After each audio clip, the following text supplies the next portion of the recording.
Wow, what a deal. Hey everybody, welcome to the Paranormal Portal. I'm your host, Brent Thomas, and this is another fun-filled adventure into the world of the strange and unusual, and hope you guys are doing good. I think I am. Are we live? We are live, Grandizer. We are absolutely live. Good to see everybody coming in the door. It's always an amazing pleasure to do these shows for you guys, so... yeah, a lot going on. I don't know if you guys heard, but apparently there was an assassination attempt on presidential candidate Trump, and God, it's just scary. It's just scary to know that we live in a world where that's like on some people's table. I think it's propagated by fear. It's just there's so much fear going on lately, and it's just horrible. And I'm talking about on both sides. It's not just a one-side thing. And I honestly think there's a lot of media propagation of that, and that's terribly unfortunate because people are wound up into a freaking frenzy, and it's I don't know, it's just so hard to believe.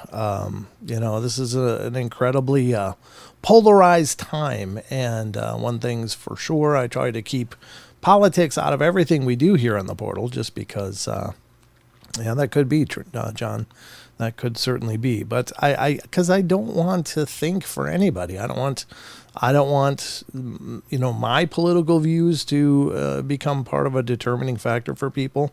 I just encourage everybody, go out, look into things, vote your conscience, and at the end of the day, we'll continue on. But it's just incredibly scary to me that that's the resolution some people still have. I mean, it's like, I would hope that we as a society would progress past these animalistic responses. I know that that's lofty thinking, and granted, I don't know. I wish there was a solution to everything that was peaceful and pleasant and benevolent, but unfortunately it's just not the shape of the world. But I do think that there are some people out there that are very motivated to keep people split. And God, if you're involved in all of this and you're just feeling rage, I mean involved in the political sphere, if you're feeling nothing but rage and anger, and you're probably being worked up. I realize things are incredibly broken now, but they've been broken for a very long time.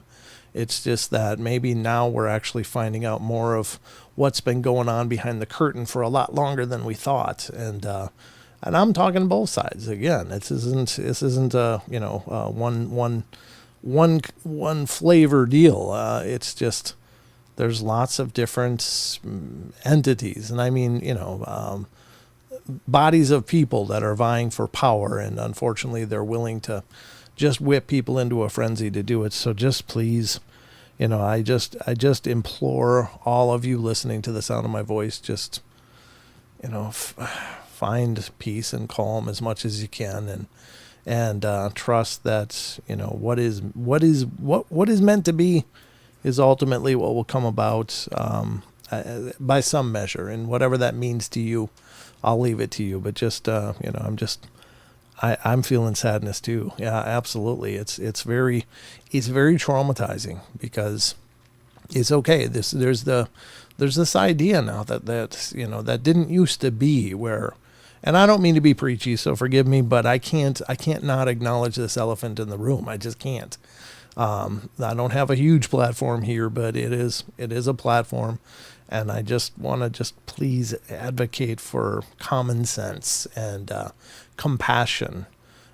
We don't need an echo chamber of one idea. We never have needed that, and we've never progressed because of that. All of our progress is coming from us exchanging ideas. And I just want to advocate that, and to continue to have dialogue and to continue to discuss, but don't allow yourself to be whipped into a frenzy, because that's probably not going to be the answer. Anyway, I don't know. How you doing, everybody? I just wanted to at least deal with that quickly on the front end.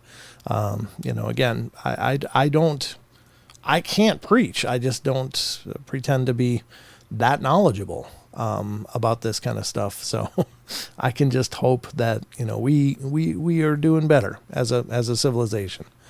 Dropping those pearls of wisdom. I hope. I don't know. I mean, I can't claim to have a lot of wisdom, but I just have a lot of hope, and I hope that that's strong enough to make a difference. So. And I got a lot of love. I love all of you guys, and it doesn't matter what you guys believe or think. It's just I love that you're here and that we have this community together. And I know that, we have people from different ideas, and that's okay. That's wonderful. That's how we learn. So anyway, Elaine's phone's acting up. Dang it. Reboot that baby, Elaine. We'll be waiting for you.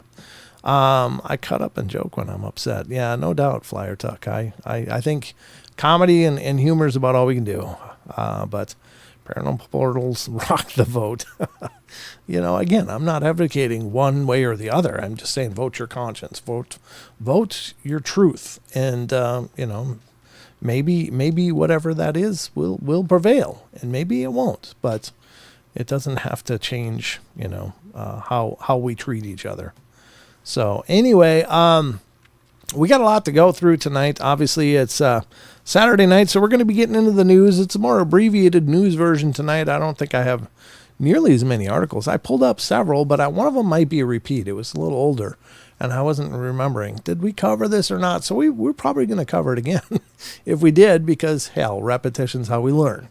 But then we're going to get to the Discord question of the week from our very own Chucky Danger, who asks our Discord community a question every week dealing with the paranormal. And that could be Fortean, which is cryptozoology largely, and could be UFO, could be strange phenomena, could be ghosts, could be many different things. But we'll get into that and see what you guys have to say and hear what your wisdoms are on that. Because, again, that's a great example of everybody brings something to the table, and I always walk away from those going, that's a great take. You guys have some really fascinating thoughts. So we'll get into that, and then we'll get into cryptids for sure, and whatever else we get into. Again, if you want my attention, it's just you and me tonight. I don't have anybody joining us. I was trying to get Kate on the show tonight, and he wanted to come on, but he did find out that he had other obligations, so he couldn't make this happen today. But we'll get him on in the near future sometime and talk with Mr. Moya about the world of the strange and unusual. So, of course, Kate is a host of the Believe podcast out of Australia. So, a great guy. He's been a long-time friend of mine, and we've often chatted through the years just about doing podcasts and trading ideas and thoughts. And he actually was the one, when you see the promotional images that I use for the podcast, those were designed by Cade. I update them for each show, every guest, but he's just a wonderful guy and an incredibly creative soul, and just a pleasure. So we'll get him on the show, and we'll have him here and chew his ear off for a night sometime soon. Howdy, Sinfully Wicked. Hey, Chucky. Good to see you, brother. Rachel gets it right. Maggie's here. Elaine is back. Good to see you. I hope your phone's working better. Grandizer, of course, you're here. Karen Alberding is here. Sherry's here. How you doing? Good to see you. Kitty Cattywack's here. I'm just scrolling to see what else. Wizard Moon, good to see you. And Flyer Tuck is here. Who else? Marstall, good to see you. Thank you for coming in. And Lucky Gypsy's over on the, she's over on the Rumble and the Twitch, keeping an eye on things, so thank you so much. And I think that may be the chatters so far. I'm just scrolling up quick to look. Grateful Owl, good to see you. I'm glad you're here. John Temperin, of course I mentioned you before, but welcome. Good to see you, brother. And when we go to the Discord part, remind me to show you a picture, because it was really cool. And we'll get to more giveaways again soon. It's just things are pretty tight right now, so I'm just having to be fiscally responsible. I would love to throw t-shirts out to you guys all the time, but unfortunately just can't right now. I hope you guys understand. So I've put that on hiatus just because I have to eat. I have to pay the bills. So it just haven't been able to do that right now, but we'll return to that as soon as we can, because I love giving you guys the opportunity to win shirts, whether you're a member on YouTube or if you are a member of our Discord. So at any rate, Adante X came in. Good to see you, Adante. I'm just looking for the name. I see somebody said hello, but where did Adante come in? There's Adante X says, good evening to you, Adante. Thanks for coming in and checking out the show. Hopefully you like it and you decide you want to become a part of what we're doing here. So if you're new to the show, thank you so much. Just to give you an idea, these are the live streams. These are not the podcasts. Sometimes you'll hear about the Paranormal Portal podcast, and a lot of times people come here and go, oh, I came to YouTube to watch your podcast. And it's like, well, that is possible, but this isn't it. This is the live streams. These are kind of a paranormal variety show, if you will, where we cover a lot of different topics, have a few different segments throughout the course of our 2-hour live shows, commercial free. But the podcasts are me interviewing people. And I announced last night that our next podcast, the next podcast episode, will be an interview that I did with none other than Amy Bruni of Kindred Spirits and formerly Ghost Hunters. She is a wonderful person. We had a great discussion and conversation, and I'll be opera. Opera. The Ghost Box says opera. Does she sing opera? Maybe she sings opera. I don't know. But anyway, she'll be the guest this week. That'll be released on Monday. It does get released to YouTube as well as an audio file, but you can play the video and it'll just show you the picture, the promotional picture. However, after that, I do release the video version of the podcast episode, which is the actual interview as it's taking place. And Amy was a lot of fun to talk to. Very wonderful, down-to-earth person. I really enjoyed her. Wizard says Oprah. No, it's opera. O-P-E-R-A, not Oprah. But anyway. So that'll be coming up on Monday. Yeah, Fandom of the Opera, maybe. Maybe Sinfully Wicked. I don't know what the Ghost Box talks about. It does have a word database that's supposed to be able to be influenced by energy and stuff, but most of the time it just spits out nonsense, and it's not really relevant. But sometimes I got to go, ooh, that kind of makes sense. Most often not, though. This is the Ghost Radar down in your screen on the lower right corner of your screen next to the chat. I'm moving my mouse over that right now. The thing that's, again, it has a word database. It'll spit things out in this section. Sometimes they seem to make sense. Sometimes they don't. Most of the time they don't.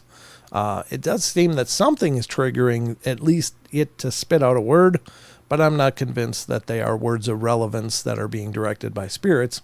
It's just perhaps by spirit energy or an EM fluctuation of some kind. It makes it spit out a word. So it does seem to indicate some kind of anomalous activity, but it's not necessarily a spirit visit. However, this screen, the circle screen, is actually the radar screen, and that's gets kind of interesting sometimes because these dots will appear. And that is supposedly the magnetometer on my computer detecting an EM field anomaly. So everything that uses wireless has what's called a magnetometer in it. And it can detect in a 3D space, or at least 2D, in this estimation.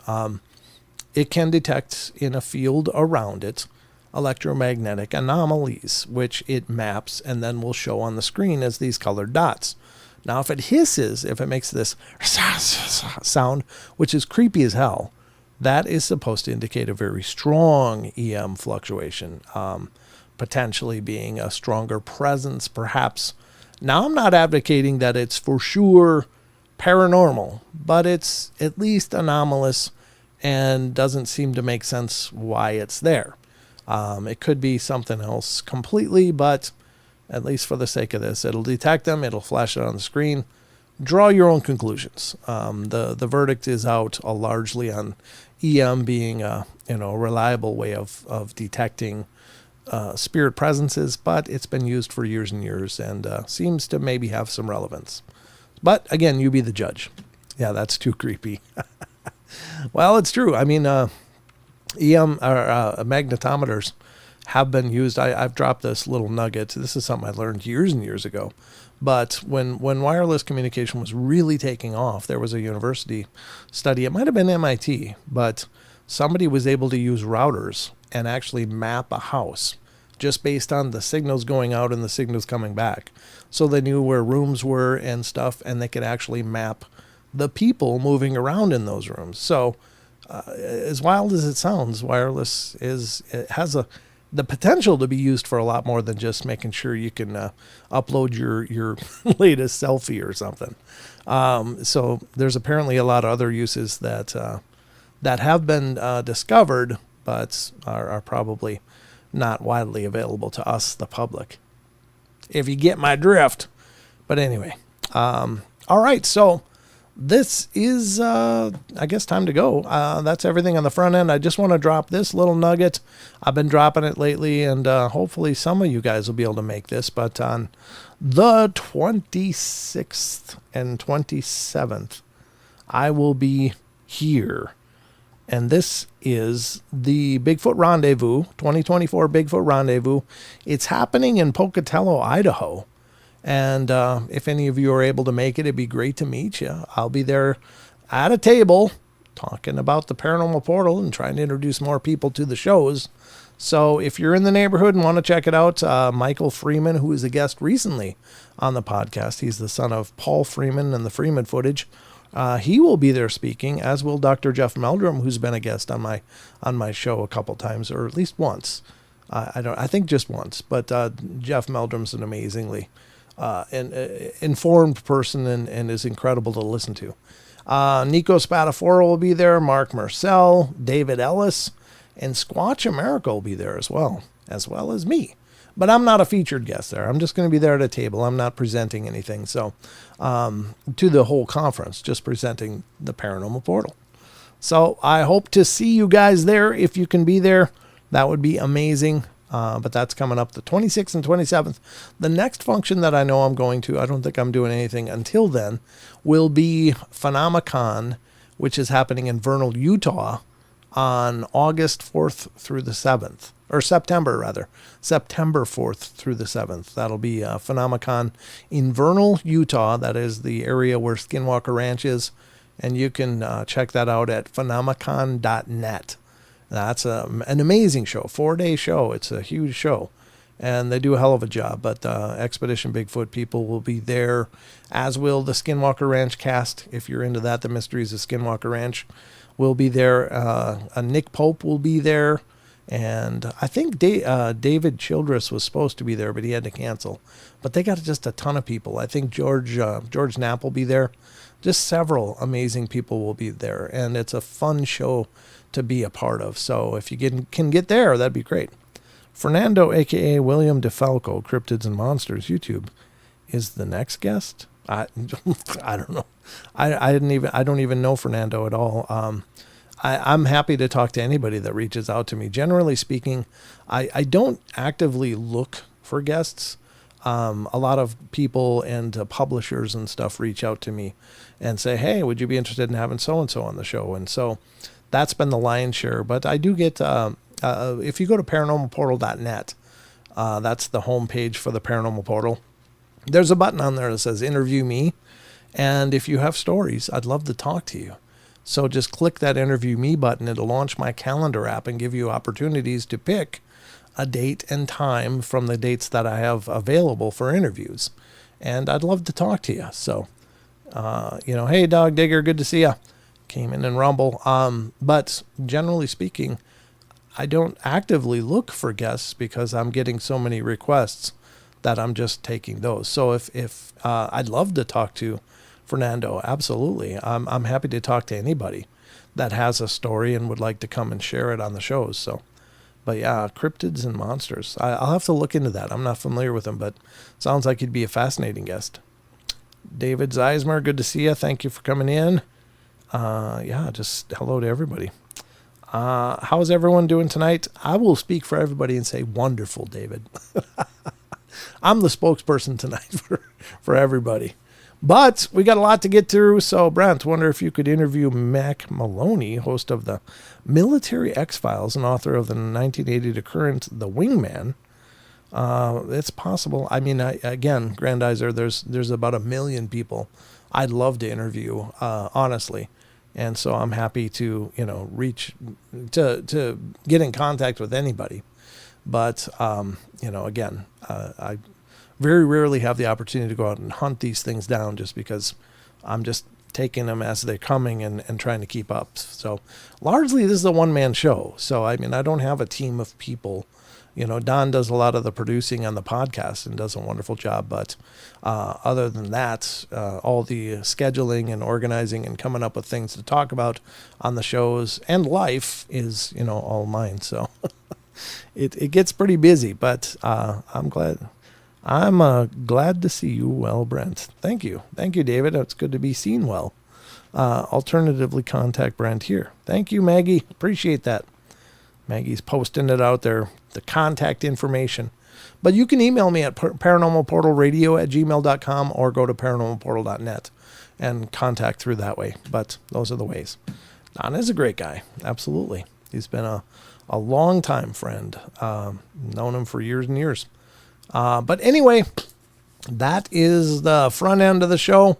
And now we got to get into the meat and taters of our journey tonight because it's the last live show of the week. And then we'll start again on Wednesday. We do these live shows Wednesday, Friday, Saturday, 7 p.m. Pacific Standard Time, 10 p.m. Eastern Time. So whatever that means for you. But, whatever time zone that is for you, I should say. But that's when these live shows happen. So love to see you guys. When you come in the door and come to say, I got a good story for you, maybe. Absolutely, John. Reach out to me. Love to have you. Love to interview you. That's always, any of you are welcome to reach out to me and we can talk and interview, record the interview. It's all pre-recorded for the podcast. So, even if you're nervous, you can take your time and we can work it out. So don't be afraid. It's just me. I'm just an idiot with a microphone. That's all I am. Chucky sending low light vibes. What are low light vibes? That sounded funny. But Chucky, we love you. All right. Oh, you got a migraine? Oh, man. All right, everybody, just focus on Chucky. We're going to send him healing vibes right now. Okay, Chucky. You've been wrapped in all kinds of healing love. So get rid of that migraine. That's not going to be okay. All right, so let's get into the news, ladies and gentlemen. I'm going to news you up, and we're going to see if I can teach you something. We're going to see. We're going to see. Maybe you'll learn something. Maybe you won't, but hopefully you find it entertaining as well. Absolutely, Chucky.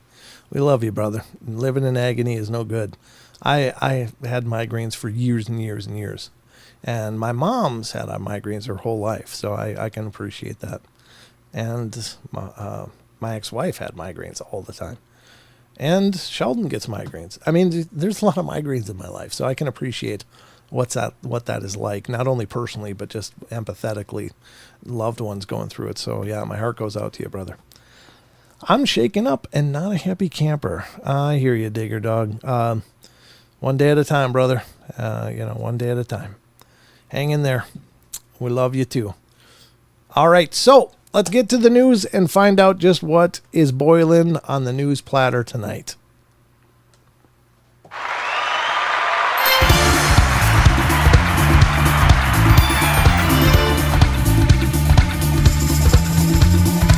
Hey, Buttons, glad you can make it. Got done with the yard work just in time.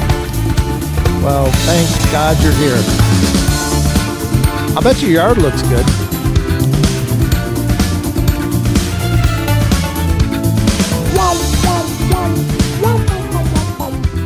All right, folks, welcome to the Paranormal Portal News Desk. I'll be your anchor, Brent Thomas, as we dive into yet another exploration into the news and information, and hopefully you find it meaningful. If not, hopefully you find it entertaining. That's the least we can ask. Some of it's actually paranormal, but some of it's just interesting, and so I hope you agree and enjoy this segment. All right, so first up, again, we utilize a lot of different sites on the show, and I repeat this every show because it's just so important. Honestly, I use these sites because I love them, and they do an amazing job, and I can't encourage you guys enough to, visit them, check them out, not only during the shows, but check them out after the fact, because all of these sites have a ton of information. And they do a wonderful job, and we definitely want them to stay in business. So please visit them. Please give them your visits, because your visits equal revenue, as they have ads and stuff, and every ad is a bit of revenue. So your traffic equals the ability to keep the lights on, not only here in the live shows, but on all these sites too. So please check them out. The first site we're utilizing throughout tonight's newscast is an amazing site that's, I don't know how the hell I ever found this site, but I'm so tickled that I did, because it's just incredibly well done. And this, of course, is unexplained-mysteries.com. So the article that I'm going to bring up is a little bit old. It's actually from March, but it was one that I found, because by the time we get to Saturday's shows, there just isn't a lot of news left. I've grabbed the ones that I think are the most interesting and relevant. I mean, there's tons more, of course, but in the course of the shows. So, I hope this is an interesting one for you guys as well. So let's get it. And this one is, let me pull it up now. Sorry for the delay. I was like, what am I doing? Who am I? What's my motivation? I had a moment. Here we go. This is from unexplained-mysteries.com. The first article, Panpsychism. Could everything in the universe be conscious? I think absolutely, because for it to exist, it would have to be what I understand as a part of the divine mind, right? That's the best way I can say it personally. I mean, fill in the blanks for what that means to you, but that's my theory on it. Anyway, let's read this article. Could everything be conscious? I think so. But one theory suggests that everything in the universe, even the chair you're sitting on, has some level of consciousness. While in recent years, science has made great strides in unraveling the workings of the physical human brain, today, we are still no closer to understanding the nature of human consciousness. As things stand, we don't really know what consciousness even is. Well, we kind of do, because we're conscious and we can ponder it. So that's consciousness. Is it something that manifests as a result of the functionality of our physical brain? No. Or does it exist independent of our physical selves? Yes. In my opinion. I'm just sharing my opinions as I go. It's been suggested, for example, that our consciousness self might exist in multiple dimensions, and that we live and interact in the physical world by driving our bodies using our brain as an interface. I think that's pretty good. I think that's a pretty good understanding of it. While it's clear that humans and other animals possess consciousness, one theory goes one step further by suggesting that absolutely everything, from the planets in the solar system to the chair you're sitting on, are conscious as well. I would agree. I think that that's very true.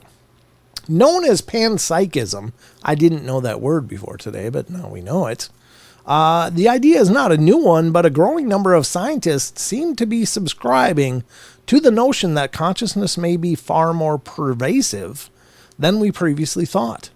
This does not necessarily suggest that a chair, for example, is just as conscious as a human, but that objects possess levels of consciousness relative to their state and complexity.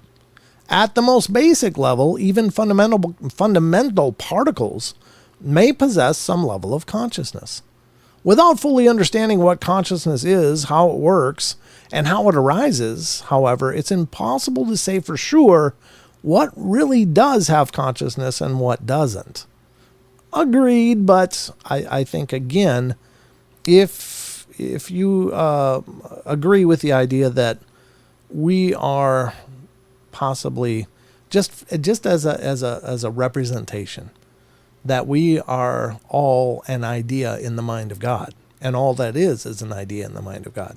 Whatever God means to you. Again, I'm not filling in your blanks, but therefore, everything exists within that mind. And so everything is imbued with that divine light to a degree. Now, that doesn't preclude the opportunity for people to be dicks or for things to, evil things to exist as well. It's just manifestations of those consciousnesses, whatever those are, with the whole idea of free will or whatever. But, it is an interesting thought. And I think maybe, having that idea, as lofty as it may seem to some people, I think is probably good, because if anything, I would think it would reinforce the idea that we are stewards of all of this, and therein would be an inherent responsibility. Not that, hell, we got the keys to the house and we can do whatever the hell we want. Well, let's throw a big party and,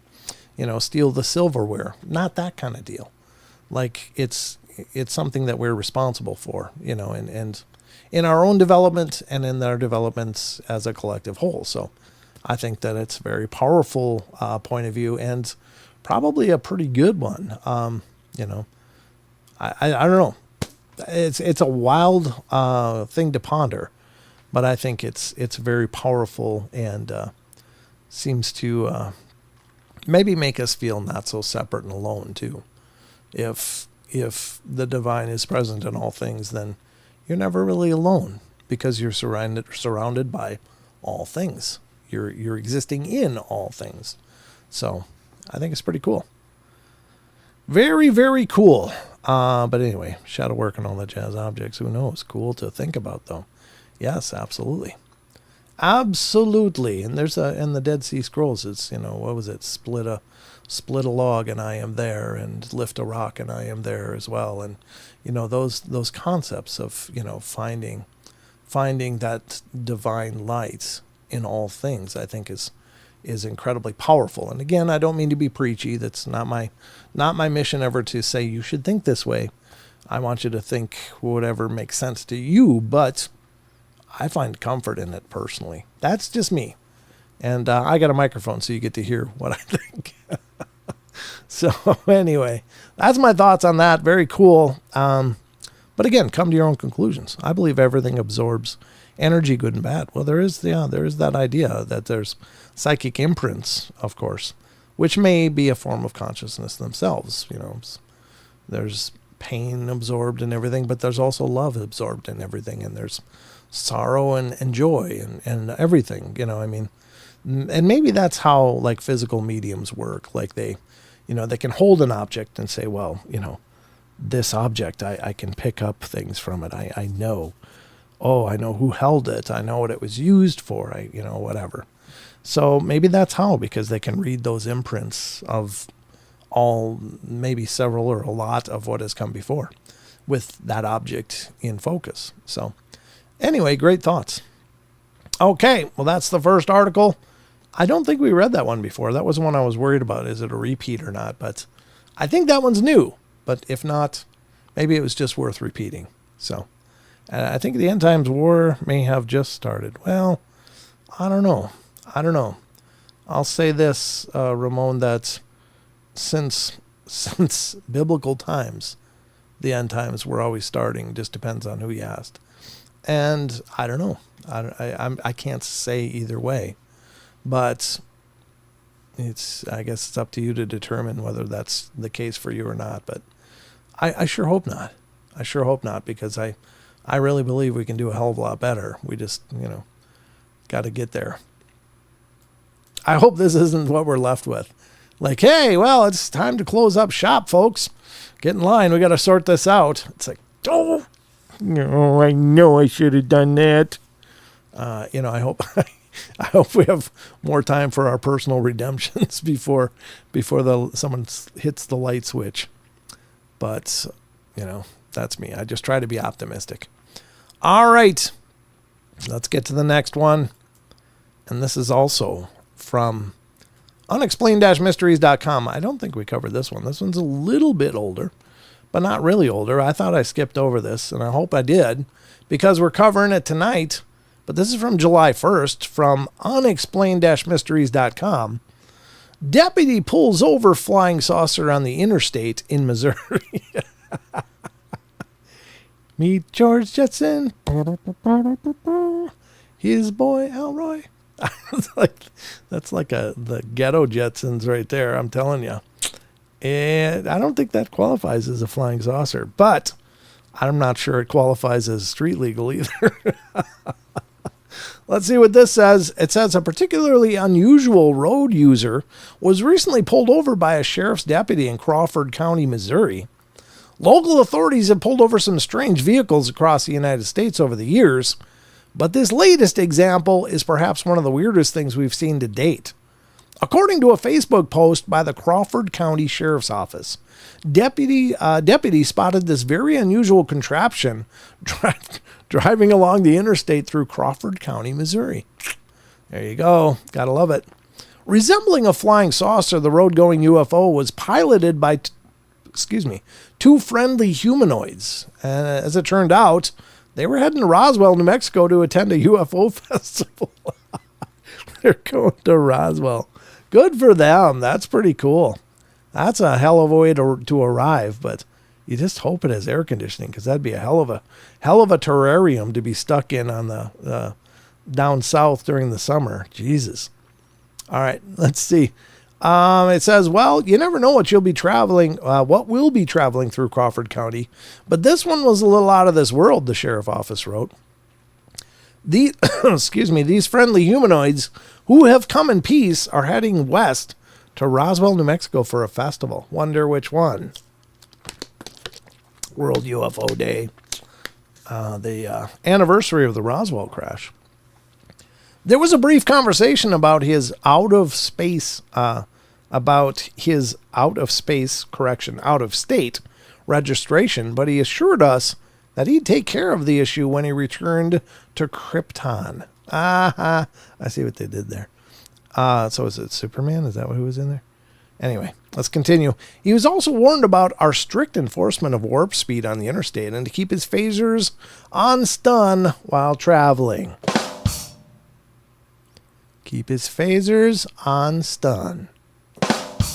Sorry, that just deserved two of them. But anyway, very cool. Oh, look at that. The top just flips up. They should got some pictures of the cockpit of that thing. That'd be kind of cool.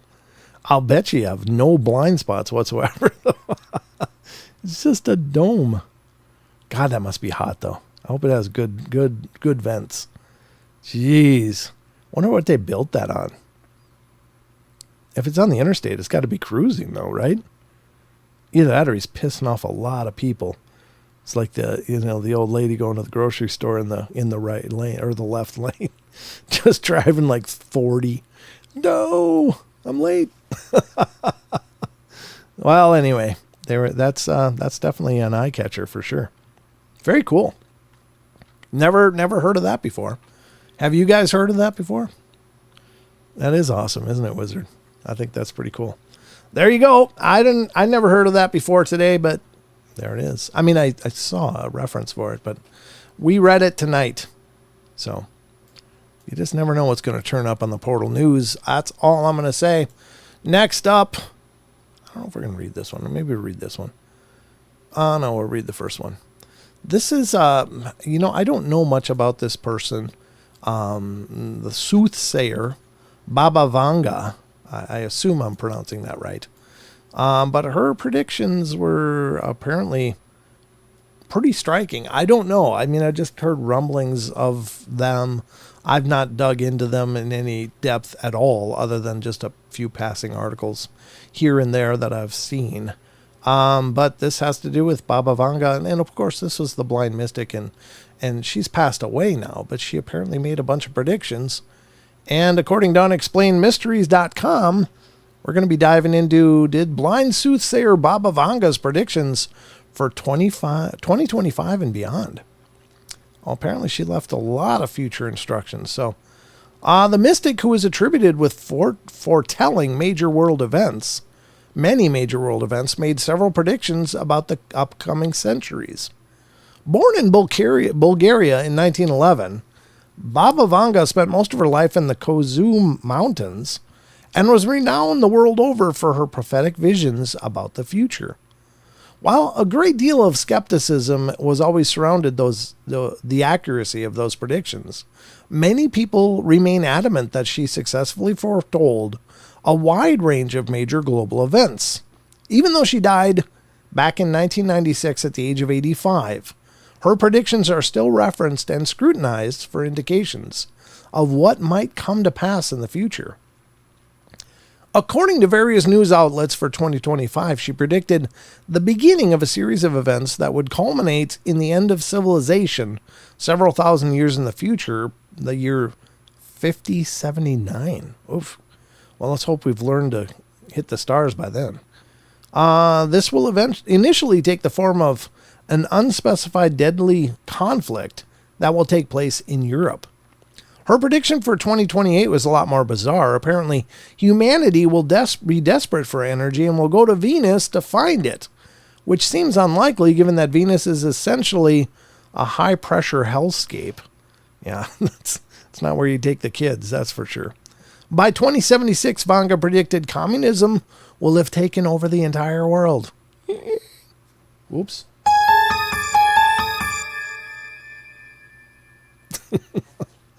I hope that's wrong. Let's see. And in 2130, humanity will make first contact with an intelligent alien civilization. Well, I think that contact's already happening, but we just don't know about it.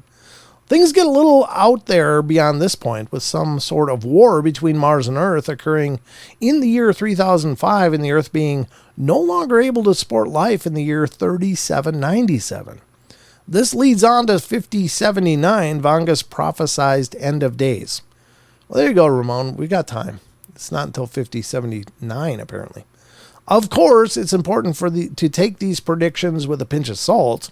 These are not foregone conclusions, clearly. But the words of a single woman whose accuracy is questionable, to say the least. Whether any of these things will actually come to pass remains to be seen. Yeah, the thing with future events, now granted, I think that any kind of foretelling is always subject to, to be inaccurate, because our actions, even minuscule actions, I think, have ramifications far into the future. And so who knows? I mean, if maybe if she is indeed seeing future events, if let's say for the sake of argument that she's predicting these things, well, there's still choice. There's still the ability for a person to just say, no, I won't do that today. I will never do that. Or yes, I will. And so there's this huge fork in the road, and therefore come multiversal possibilities. And, nothing is ever set in stone. Will we actually travel those paths? Probably not. But maybe some of that will hit, some of it maybe not. Hopefully not, because nothing that she said really sounds real hopeful. Nothing sounds real wonderful to me. But at any rate, my son and I wanted to stop in and say hi. Well, hello, Not Too Haunted. Good to meet you. Thank you so much for stopping in. It's good to meet you. I always love to see new names pop up. That's really cool. And thanks for giving us a shot. Hopefully you enjoy it, and we'll come back again. But hello to you and your son. Hope you're having a wonderful weekend. Thank you. So that's Baba Vanga. Whatever you think of that, again, come to your own conclusions. I know, like with Nostradamus and stuff, sure, there were several predictions that he made that seemed to hit. They seem to be really wildly, at least very possibly accurate. I don't want to say completely, because not everything was dead on, but some of the big events that he did foretell seemed very right on the mark for what actually happened. With the whole advent of World War II and the Hitler Hister variation, I thought it was surprising. But he also predicted that Atlantis would have risen by now. I think people were expecting it somewhere in 1987, honestly. based upon his readings. But, these things are open to interpretation. So my son and I are on our way to a haunted extinct volcano. Whoa, that sounds absolutely amazing. Not to be careful. Yeah, that's fantastic. We're fairly new to YouTube. Well, what a way to start, man. You guys are doing amazing things already. That's incredible. I hope you video it. If you do, please come back and give us a link so we can see what you guys found. If you're recording any of this, I'd love to see a video of it. Not too awesome. But it's a pleasure to meet you. Thank you so much. Extinct volcanoes. Yeah, they're only extinct for a while. They're never completely extinct, but I'm sure it'll go well. Have a great time, but be safe. Be safe. That's, anytime you're going out looking for things, sometimes you find what you're not ready for. So hopefully you guys are prepared. All right. So this is basically been the news. I don't think we're going to read any more tonight. This is about it.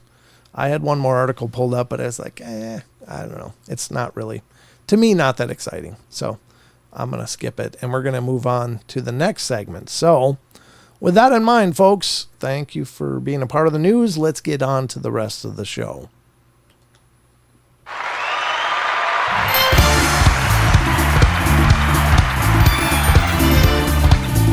Good point, Chucky. Good point.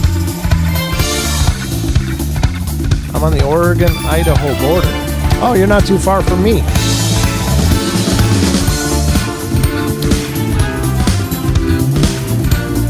I'm actually in the north of Idaho.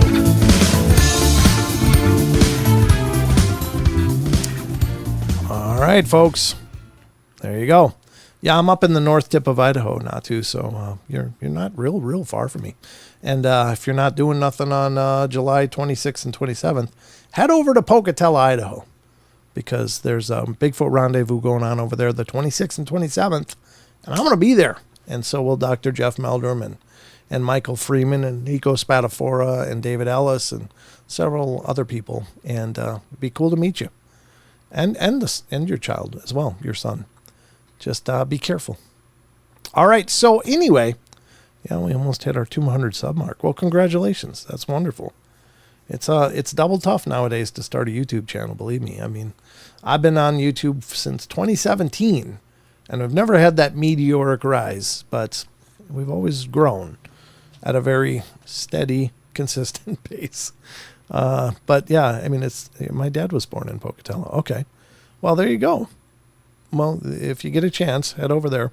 It's the Bigfoot Rendezvous, and it'll be happening on the 26th and 27th of July in Pocatello, Idaho. And you can go to, I think it's squatchprints.com. Let me look. I think it's where you can find more information. So it's, what is it?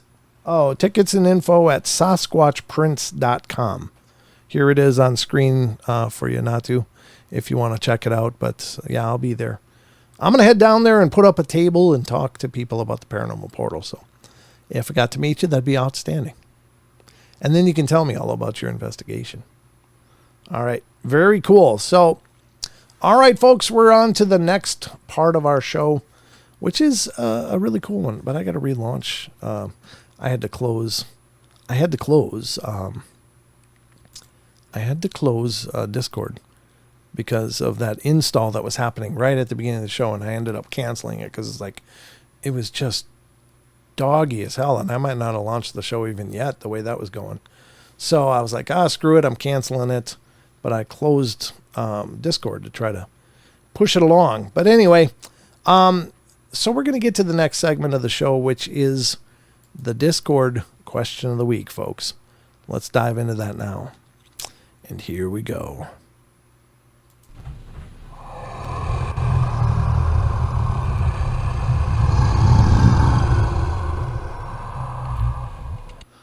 All right, folks, this is the Discord question of the week. Our Discord community is pretty... Oh, Natu says, yeah, my son asked me to take him to Bend, Oregon to Bigfoot hunt. And I said, no, LOL, I'll leave the big fella alone. It's not like Harry and the Hendersons. Well, I mean, honestly, just as a side note, most Bigfoot's encounters are peaceful. But I just think... I was watching Wes and Tony do their after dark show that they're doing together last night, and Wes said, is somebody had connected and asked the question, what would you do if you just encountered one right now? And Wes said, just be calm and retreat and leave. And he said that, generally when Bigfoot are letting you know they're there, they're throwing rocks and stuff. And he said generally they fall at people's feet or they fall near them and stuff, but people aren't getting hit. But he said when people start grabbing rocks and throwing them back, then suddenly people start getting hit. He said that, and I agree that they are very good at throwing stuff. They are really, really super accurate. But they're not trying to hit you initially. And it's not until you start throwing stuff back that they start going, oh, well, screw you. All right. Well, you can't see it. I was making a throwing motion there, but yeah, I just, but generally speaking, most times they're just there and they're like, geez, people, they don't seem real interested for the most part, other than observing, stealthily what we're doing. They seem interested in that, but it's not like they want to be your friend. They just want to see what the hell you're doing. So if you do end up, coming into contact with one, just be careful. Thank you, Aussie. Aussie says, don't forget to like and subscribe. Way to represent, brother. Way to represent. Thank you, Natu. I appreciate it, man. I really do. Okay. This is the Discord question of the week. I'm going to put the link in the chats here. I wonder if I can just do it this way. No, I can't. It's just too... Maybe I can. I don't know if I can. I'll just do it this way. I can type it quicker than I can pull the link. https://discord.gg/paranormal portal. Boom. Just like that. And I'm going to copy it and put it over in copy. Where's copy? There it is. Put it over into the Rumble chat as well. So on all of the streams that we're doing now, right now we're streaming live on YouTube, which is where we started our streaming life for many, many years. And we now stream on both Rumble and Twitch simultaneously with YouTube. So there we go. Okay. So anyway, not too haunted. That's what I do. I've been featured on Fright Club. Oh, neat. My son does great, though, ghost hunting. Very cool. Very cool. All right. Yeah, any of you that have stories, I'd love to have you as guests on the podcast if you want to share your experiences. Always welcome. Just go to paranormalportal.net, hit interview me, and pick a date and time on the calendar app that opens. It's an open invitation for any of you. I just love hearing people's experiences. My opinion, hell is coming, and it's all by design. Maybe Dog Digger, you might be right, but I sure hope not. All right, so let's dive into this. This is the Discord question of the week, and what this is we have a Discord community, obviously. And Chucky Danger has been spearheading this and done a hell of a job. Just a great, huge help to me personally, because it's one less thing I have to worry about. But Chucky asks a question to our Discord community every week in the Questions of the Week thread, which is right up here. If you look on my screen, the Discord Questions of the Week. And this is your opportunity to weigh in on what you think. And so here's the question for this week. And I love this segment because you always get to hear what I think about things, because hell, it's all I talk about throughout the course of these shows. But this is the opportunity to hear from you guys. And you guys have brought some incredible things to the table that I've never considered. And so that's why I love these group think experiments where it's like, let me know what you think.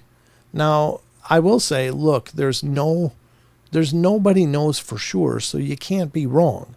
You're not going to sound stupid if you share your thoughts. So don't be shy about it, because nobody knows. Your idea is absolutely as valid as anybody's idea, whether they're a professor, a scientist, anybody, because we just don't know. The paranormal and the supernatural and the 40 and stuff is unstudyable. All we can do is just look and weigh in on it. You might be right. You may eventually be proven not right, but it's okay to throw ideas in the hat. And it's fantastic. So this week's question from Chucky Danger: do you think humanity will ever find fossil evidence of any of the cryptids. Have we already, and it's just being covered up? Great question. Again, I like to default to, the skeptics like to use the fossil record as this authoritative source to say, well, there's no evidence of Bigfoot in the fossil records.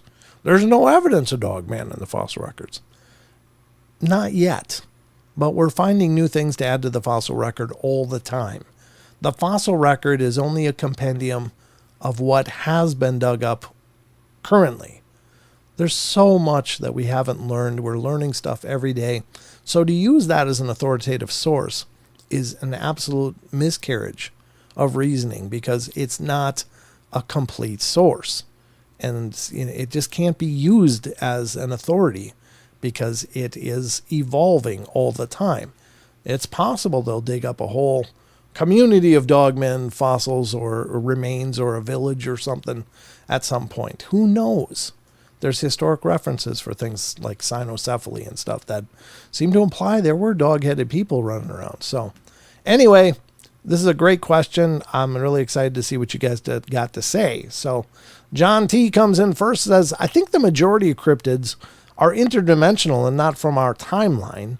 And I also believe there are Bigfoots, been here since God created them. And as for fossils, I don't believe we'll find any. The government, I say, have bones from them, plus giants. Yeah, there's certainly been those claims that the Smithsonian recovered tons of apparent evidence of giants and somehow lost them all or misplaced them in their big, vast archives somewhere. Or they destroyed them, some people suggest. But they don't seem to want those truths out there for some unknown reason. I don't pretend to know. Next up comes Eric the Wandering Purple Hobbit. It says, I think we have and mislabeled them as Neanderthal, etc., or dinosaurs. Good point. Good point. Interestingly enough, there is depictions artists have made of Neanderthals, and oftentimes they are made very human-like. But there have been scientists that suggest, look, they might not have been so human-like. They might have been absolutely covered in hair, and therefore would look very much like a Bigfoot. Although smaller, Neanderthals were not generally regarded as a giant species, but who knows what's happened in their evolutionary track. Maybe they've changed their physical dimensions based upon the ground that they've been forced to live in. Maybe they had to become bigger and stronger and more covered in hair than they once were, or maybe they always were. But the depictions that scientists have made of Neanderthals with more of an ape-like hair covering, there are many people that have witnessed Bigfoot firsthand and said, that's what I saw. It looks exactly like what I saw. So, I don't know. Now, the argument is there more than one phenotype? Maybe. But maybe there's just a biological diversity. Some look more human-like, some look more ape-like, and everything in between. So, interesting thoughts. But good point, Eric, the Purple Hobbit. I appreciate it. Android Paranormal comes in to say, I would say that Gigantopithecus and the tiny Homo floresiensis, as actually I think how it's supposed to be pronounced. He says floresiensis. It's a tough word. I think it's floresiensis, but is already fossilized evidence of cryptids. You're right. Good point. One could explain the myth and sightings of a giant hairy human-like creature, and the other could explain the myth and sightings of tiny humans. So it's nearly guaranteed that before they find more. Yeah, good point. Neil Alberting says, haven't. Okay. And fair enough. I mean, that's a great answer. You could be absolutely right. Annie Manul comes in next, says, any, yes, all. No, yes. Any, yes, all, no. Fossils have to form under the right circumstances and those are rare. You're absolutely right. Fossils are not guaranteed. If something falls dead, generally speaking, it's pretty efficiently broken down by nature, by the elements, by minerals in the soil and acidity in the soils and stuff. So actually to have a fossil is incredibly rare. It has to be in the absolute right conditions where something fell in order to be preserved into a fossilized layer. Otherwise, generally speaking, everything breaks down in a state of entropy really quickly. So, great point. For instance, we know that chimpanzees exist because they're still around. The number of fossils of chimps, under a dozen teeth. And that's because the jungle environment they live in is not conducive to fossilization. For every single type of cryptid to become a fossil, you would have to have them all living in the type of environments in which fossilization is likely. And that's not how the distribution of animals in ecosystems works. Good points. Absence of fossil evidence is not evidence of a conspiracy to cover something up. It's far more likely that the fossil just doesn't exist. Now, that doesn't mean it doesn't happen, but I think that's more likely commercial motives than governmental. We're talking about real motives and not the X-Files. I know of a case in a local coal mine in which a whole fossil of an animal was found. The odds of that are very low. The coal mine threatened to fire anybody who peeped a word to the authorities, and this was the cover-up. The same applies to Bigfoot. It lives in a forest environment that doesn't promote fossilization, yet logging companies in that same environment warn their employees not to report anything to do with Bigfoot or they'll never work again. I've heard that firsthand from multiple people. Wow. If anything was found under those circumstances, then it's not being reported. But I do suspect we have Bigfoot fossils called Denisovans. Denisovans, yeah. It's very little, but you have to bear in mind that they were so large that people initially mistook their fossilized molars for cave bear teeth. Spencer Wells, the paleontologist, thinks this is so, but he didn't say so until retired from the U.S. and moved to Indonesia. That's not a cover-up, that's pure pressure. True point. Every job has its culture and what you do and what not to do. It's usually not nefarious motives, but not rocking the boat. All jobs have that, especially bureaucratic ones. Great thoughts. I think that's really well thought out. Yes, very good information. Cryptic chaos comes next. It's definitely being covered up. I don't think we'll see them in our lifetime, but I do think they're out there. Even if they're interdimensional, I think there's always the tiny possibility that at some point one died here. Yeah, I think so too. I think there'll probably be some remains discovered eventually. I suspect it may even be like with the expansion of homes into more forested areas, that they're just going to end up putting a house, digging a foundation right where one was buried. I do believe they probably bury their dead. And so we're going to end up digging up a corpse somewhere.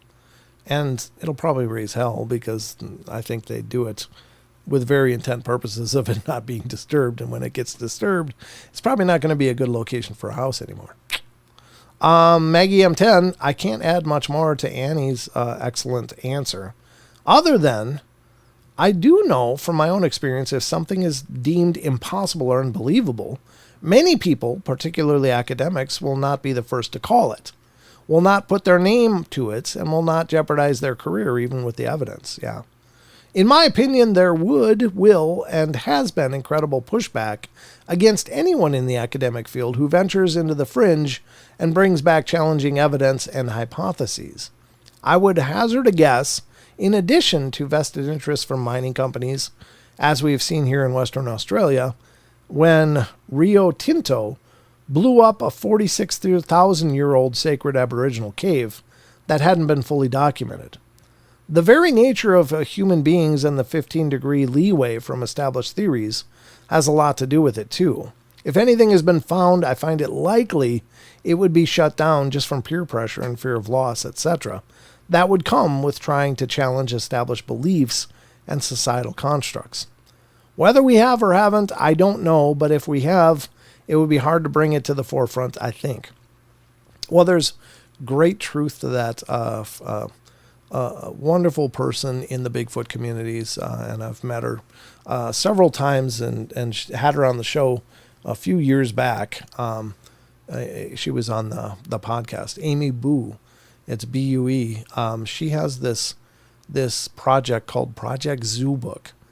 And she's working with several academics, zoologists, biologists, and stuff that are interested in Bigfoot, but they can't come forward because of that very reason. They can't jeopardize their professional reputations and careers by saying, hey, I believe in Bigfoot. Not everybody's a Jeff Meldrum, but that doesn't mean that they're a skeptic either. There's several people behind the scenes that are very interested in this. Actually go do some researching with Project Zoo Book and Amy, and it's fantastic. I'm so glad to hear that is happening out there. So, Jordan, good to see you. Great to see you come in, brother. Yeah, they put Everclear in that moonshine too. What? There I am. There I am reading chat randomly again. It's like, what? All right, here we go. So let's go to Rachel gets it right. Rachel 101. I think it's more likely that some evidence has been shelved as unknown. As in Annie said, it's rare that fossils are even created. If anything has been dug up, it may be sitting in a box on a shelf somewhere until it's examined again. Good points. Yeah. ZX81V2, I think you have the most chance of finding in something like a peat bog or a tar pit. Maybe even mud if deoxygenated sediment, than a fossil. Frozen in ice is another. Remember, black swans didn't exist until they found one. Good point. Karen Alberding is closing it up with 2 comments here. Said they already have it. They just don't want us to know, even though we do know it. They think we're all a bunch of sheep and couldn't be more wrong. And she says in the next comment, I see conspiracy in all that concerns cryptids and government, or maybe I should say secrets. Yeah, fair enough.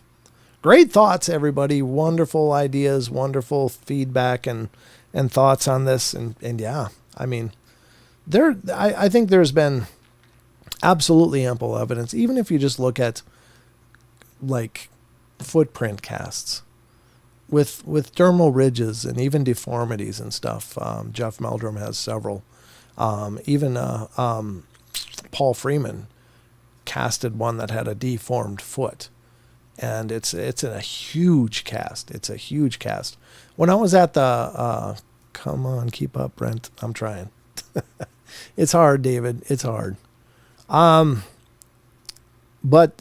when I was at the Bigfoot Town Hall in Kalispell, I did a stream there, and I showed some of the casts from the Freeman footage that were there that Stephen Major had, and he had several displayed. And I'm here to tell you, that big one, I have a Bigfoot cast that I've showed on the show several times. It's from Cliff Barrickman's collection. It was one of his recastings of a collection that he has. And the clubfoot, I think it's called clubfoot, the one that's malformed, was way bigger than mine. Just way bigger. I don't know how big this Bigfoot would have been, but it had to have been enormous, just enormous. And I mean, when you look at those kind of things as a body of evidence, yeah, it's possible to fake them. But when you see deformities and things like that, that's highly unlikely somebody's going to make a deformed foot and make stomping marks in the middle of nowhere in a forest, hoping somebody stumbles upon them. You know, if it's in a really public, active place, then yeah, it's much more suspect. Because a hoaxer is going to want his hoax found. That's what they're going to be after. But when they're found up in, miles into the forest in areas where people just don't normally go, well, who the hell's going to waste their time stamping out a bunch of fake cast prints or fake footprints up there? And so many have been found in those circumstances. Who's going to waste their time trying to perpetuate a hoax that nobody may ever find? And so those, I think, are really powerful evidence that, look, something is out there. Something is leaving these impressions. It has measurable qualities. It has dermal ridges in several instances, which show that, that match primate dermal ridges, not human, which is very different from our feet and handprints. Those kind of things are really hard to ignore, I think. Maybe it's me. Maybe I have a confirmation bias, but I don't think you can do that. So at any rate, this has been the Discord question of the week. Thank you, everybody, for taking the time to weigh in on it. Thank you for Chucky for putting it out there and giving us something to talk about. Really appreciate it, brother. You've been amazing.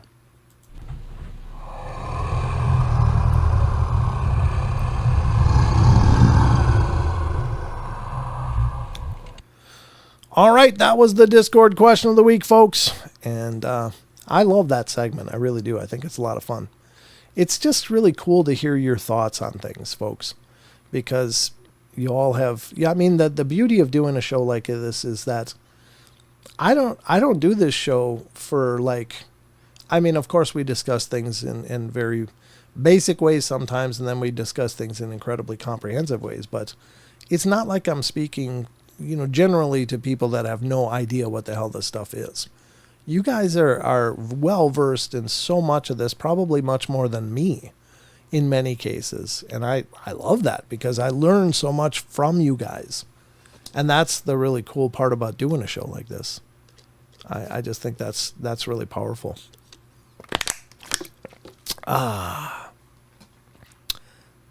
There needs to be an adult-themed cartoon with some guy that owns a Dogman. Takes him to the vet to get coned. I don't know, Grumpy or Grateful Owl. I think that sounds like a great project for you and your artistic abilities. That would be fun.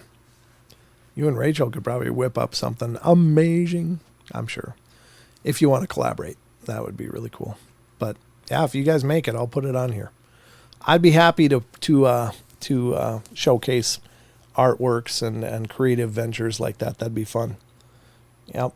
And if you want to make a Paranormal Portal parody, go ahead. Those are awesome too. Oy, oy, oy. Got this irritation on my shoulder. Just waiting for it to go away. All right. So, I hope you guys enjoyed that. I really love the questions of the week. Those to me are nothing short of amazing. Just had to look at my calendar quick. Oh, yeah. Oh, cool. All right. I just had to see something quick. Sorry. Okay. It is funny. Now they have those donut things. Do they for dogs? They don't use the cones as much? Or is that a different thing? That lasted about an hour with Seamus. I took it off. Same with here. I don't know what that means. Oh, you're of a dog named Seamus? See, whenever I see Seamus, I think Seamus. I don't know where the SH comes from with Seamus. That's interesting. Now, I'm very Midwestern. I don't have a real worldly vocabulary or worldview in most cases, so it's interesting. But I see Seamus, but I know now it's pronounced Seamus. Yeah. What? Brent Thomas to Dave Thomas, Mandela effect. Dave Thomas, Wendy's franchise owner. There is a connection. Don't hold back, Brent. Love those fries. It's not my connection, brother. Believe me, I'd love the paycheck for being that Thomas family. I would be all over that, but no. All right, so we are going to dive, I think, right now into cryptids because we're already into hour 2. It's been a hell of a journey, but we're moving along fast. As always, the Paranormal Portal is a time anomaly in itself. Things just happen too quick. I blink and it's time to, shut off the show already. It's like, how did I get here? How did we get here? But it's almost 8:30, so I think it's time, folks, that we dive into the next part of the show. And it's a good part. I like this part too, because I like the creatures. I like the cryptids. I like how it rolls. This one we read last night. Was there another one there? No. Okay. Actually, we're going to have to go to this one. I got to organize here quickly. Here we go. All right. Oh, I didn't read this one. How in the hell did I not read this one? Did I not read it? I must have. Oh, no, I did. I read these. Sorry, I just had tabs open that I never closed. You'd think I'd get better at this, right? Did I do this one? No, I don't think we did because it was very long. I don't think we did. I don't know if it, wait.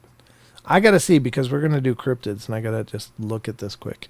See, what happens between shows is I pull up a lot of things as I see it, as I'm doing things, as I'm researching things. It's like, ooh, that looks like a good thing to cover. Let's cover that. But then I don't always remember to close them. So here we go. We're going to go into the cryptid world. I think we're going to start. I don't know. Was this at all cryptid? That's what I was trying to tell. It's so hard to tell what we're talking about here. It was a very strange something. Well, maybe we can look at it. All right. I guess we'll start with Sasquatch Chronicles, because I don't recall reading this, and I'm pretty sure we haven't. So let's start with this one. All right, folks, we're going to get into it now. Not that, but this.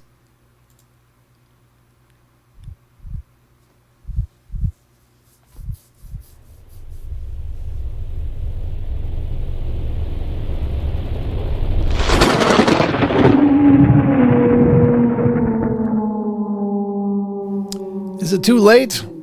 Probably. I don't know how long it takes to hit, but it's probably not going to kick in too much before the end of the show. Excuse me, hold on.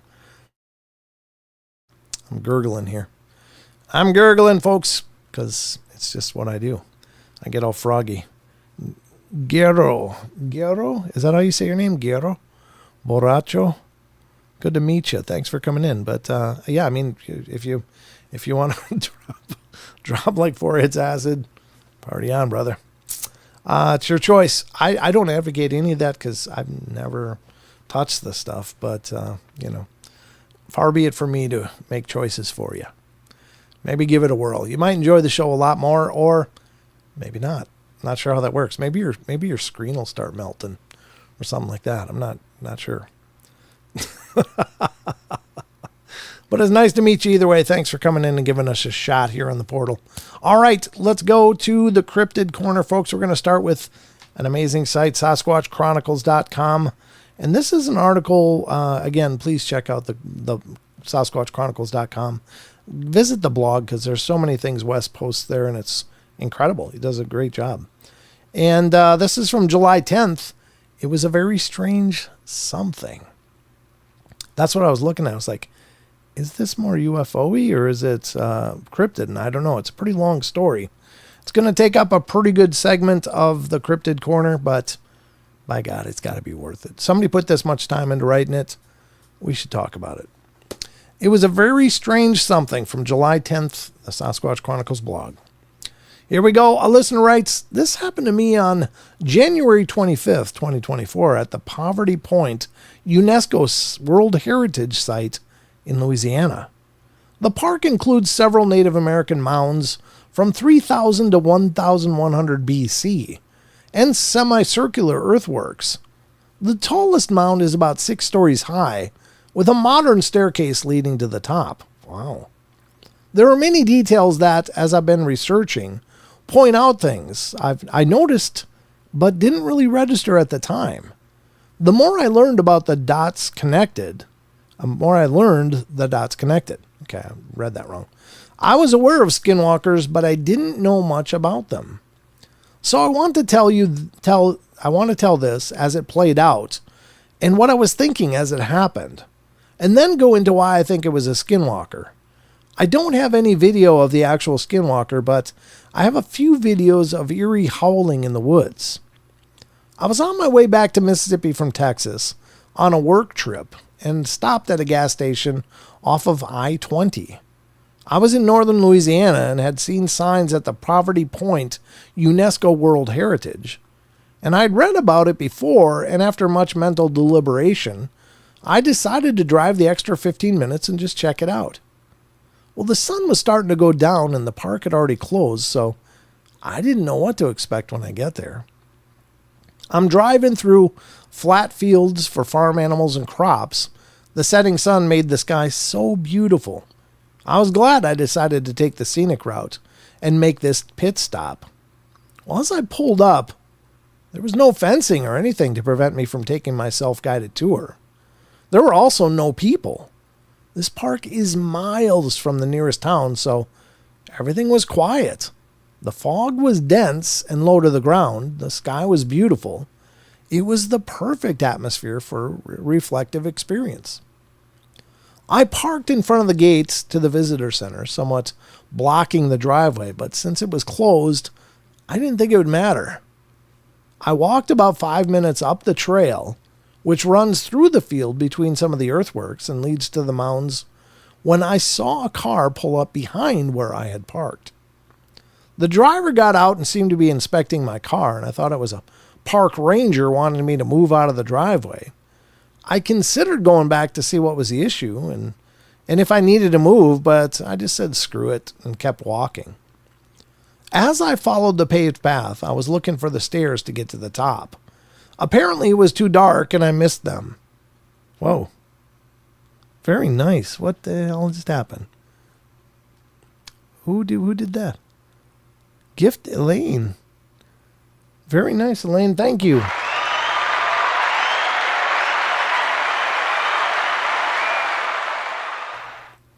Apparently it was too dark and I missed them. And I ended up walking all the way around the mound before finally finding it around where I had started. It was a nice walk, though, and I saw some armadillos and other wildlife. The thick mist gave off just the right vibes. I felt like I was walking amongst Native American spirits. I imagined people 5,000 years ago living here and creating these monolithic structures. The mound was pretty high, about 75 feet, essentially 6 stories to the top. It was a truly awesome view. I spent about 20 minutes there watching the last of the sunset to turn to twilight. It was almost a spiritual experience. Let me bring the chat down. There we go. I noticed there was some forestry acoustics, so I tested them out with a loud hello. The echo was pretty long and seemed to stretch for miles, so I did it again a little louder.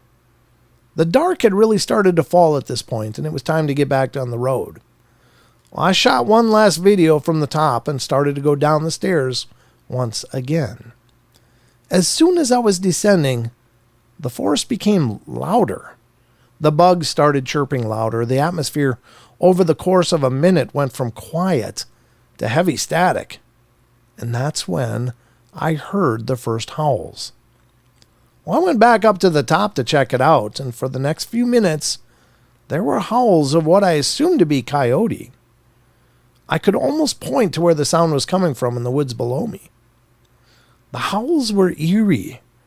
It sounded like a dog barking and then would turn into a loud, long howling. The sun was down with just the last bit of light before night. After about 2 or 3 minutes, the howling stopped and the forest went quiet again. I didn't hear anything like that again. It was just a few minutes of interruption during an otherwise peaceful walk through this ancient American city. After initially descending from the mound, rather than walk back on the main path, I took a more direct way through a clearing between the woods. It definitely wasn't a trail. It was dark, but the moon was bright enough. I didn't want to use my flashlight because I was enjoying the natural environment. And I didn't want the park rangers to notice me in case they were still there. Even after that howling, if I did notice anything weird, I'd just chalk it up to my senses playing tricks on me. One thing I did notice, but didn't really let get to me at the time, was that it seemed something was following me in the forest. I'd hear it when I was walking, but it would stop when I would stop, and I just told myself, it's some armadillos or something, and just kept on. I was past the clearing and into the open field between me and my car, and this field is nothing but open space and shorter grass all the way to the road. It's about 3 football fields of the semicircle earthworks, but mostly flat. The fog is even heavier than it was earlier and more encompassing. It's so thick that I can't see my car, so I follow the glow of the streetlight right above it. When I'm maybe 25-ish yards from my car, A truck comes down the road, and I'm going to explain this exactly as I saw it and how my brain was interpreting it through the fog and against the headlights. I thought I saw something out of the corner of my eye. There seemed to be a dark silhouette coming from my left, halfway between me and the road. Well, I thought I was seeing things or it was just some shadow, but then I'm like, no, it's something. An armadillo? No. It was a little dog or a big dog? No, it's someone doing the Naruto run. If you're not familiar with that, it's like in this Japanese anime called Naruto, people run, but let me do this. When they run, their hands are back. Like they don't pump their arms. They just have their hands back as they run. So that's the Naruto run. Oh my God, it's standing up and running on two legs. Damn, the park ranger caught me. And must be playing a trick on me or for being here. Oops. Must be playing a trick on me for being here. Here we go. After hours and then a parking in the way. And parking in the way. Oh, wait. Okay, no. It's leaping forward. It's a kangaroo? A monkey? It's running on all fours. Okay, it's a panther. Panther? Coyote?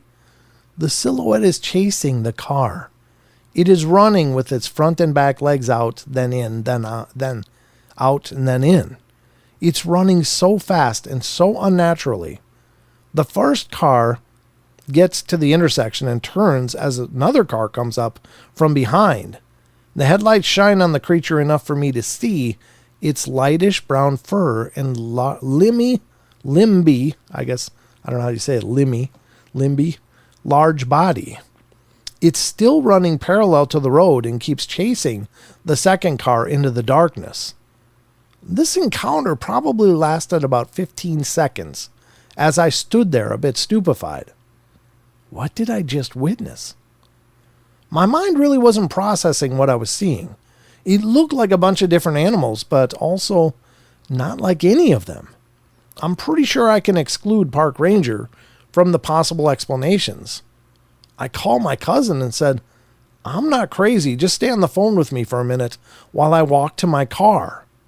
I literally had to cross paths with whatever I just saw. So, yeah, I needed to phone a friend. I hadn't really been nervous until the last 50 feet to my car. I thought if I'm going to be attacked, this is the place. Because of the fog, I wasn't sure my car was even still there until I was much closer.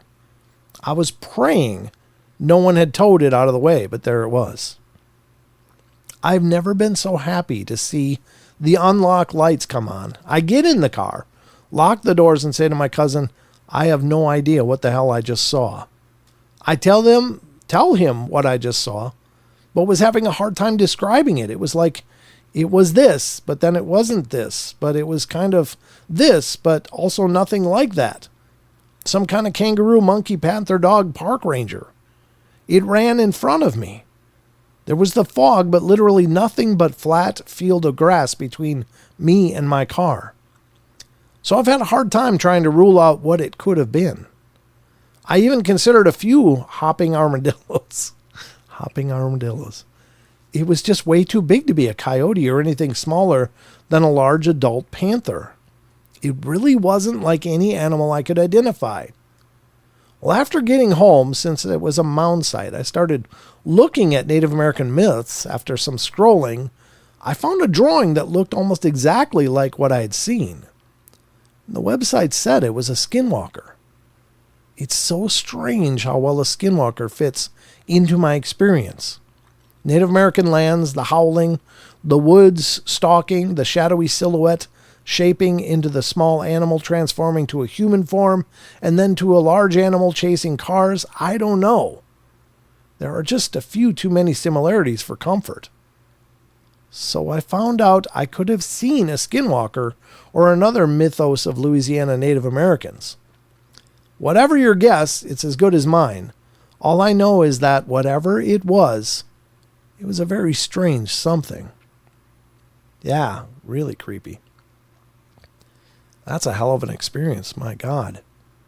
Huh. And so, I don't know. What do you make of that, folks? Skinwalkers being around Native American mounds. It's not what you usually hear. But hell, I don't know. It's just Louisiana. I guess I've never really thought of skinwalkers being in Louisiana. I always think of them as in the west, the southwest, largely, but also up into in the other western areas. But skinwalkers are not the sole property of the Navajo mythos. They are, transforming people have been a part of many cultures around the world. So, the Rougarou is something I thought of as well. But the definitions of the Rougarou are very weird too. Sometimes they're like a wolf man, sometimes they're like an alligator man, sometimes they're like a Bigfoot. It's kind of hard to really put a concise label on what the Rougarou is. But usually it's some kind of wolf-like human. But I've heard lots of different explanations of what a Rougarou is through the years. Very strange. Very, very strange. But great story. Special thanks to Wes in Sasquatch Chronicles for letting us use his stories. That's amazing. I love these listener emails because I don't know if Wes will make an episode out of this or not, but it sounds like an incredible experience. So I'm glad we got to read it and discuss it. And what do you guys think? Now, Dogman is classically attributed to burial mounds, Native American burial mounds. In fact, Linda Godfrey, where she started her journey, was reports coming from, the in Kettle Moraine area of Wisconsin of these like wolf people that were seen on the burial mounds around there. One sighting was by a security guard, and that kind of launched her journey into looking into the Dogman, the beast of Bray Road, if you will. So I don't know. Very interesting stuff. Very, very interesting. But you be the judge. Again, I think it's very, very interesting. Huh. Can the people tell the story if they have been got? Louisiana Rougarou or that vampire cryptid there. I can't recall the name right now. I don't know which one that is. There's so many different cryptids, labels, I guess. From the history that I've been able to gather, Ogden, Utah had 5 mounds in the general area, large mounds. Also the Willard Bay area. Very interesting, Sam. Very interesting. Yeah, I mean, I burial mounds are a national thing. I just usually had heard that in some tribes, First Nations tribes, some of the guardians of portals and stuff were supposedly these dogmen-like creatures. So I find that interesting. Maybe that's something to do with burial mounds, though those sites are sacred, right? So maybe the portal is a spirit portal. Interesting. But yeah, I think it's fascinating. Whatever the case is, now let me line up the next one because we're gonna dive into phantoms and monsters here next. And this is Lon Strickler's site, Phantoms and Monsters. It's an incredible site. Why folded clothes though?